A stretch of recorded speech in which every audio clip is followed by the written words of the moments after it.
Dalam waktu dekat, pemerintah Kota Palembang akan memindahkan pembuangan sampah ke TPA Keramasan Kertapati. Sampah tersebut nantinya akan diolah menjadi energi listrik sehingga tidak terjadi lagi penumpukan sampah, menimbulkan bau tak sedap yang bisa mengganggu kenyamanan warga sekitar.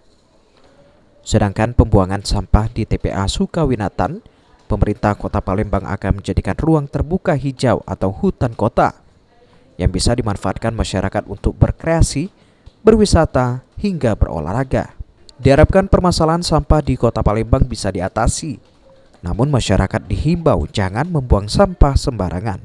Sebenarnya itu akan menjadi aset kita. Ketika itu kita tidak gunakan lagi kan bisa ditata kelola sebagai hutan kota. Tapi kalau untuk dibangun memang butuh beberapa tahun lagi dan butuh kajian. Tapi kan kalau nggak salah boleh dicek ke DLHK bahwa pasca pabrik insenerator ini PLTS ini berdiri, maka daerah kawasan Sukawinatan itu bisa dijadikan hutan kota. Dan itu yang sudah berminat untuk melakukan tata kelola dan melakukan kajiannya adalah dari Korea. Seperti itu. Sementara itu, untuk sampah di tempat pembuangan akhir di Sukawinatan, pemerintah berencana akan menjadikan hutan kota yang sudah berminat dan melakukan kajian dari Korea. Abidin Riwanto, PAL TV.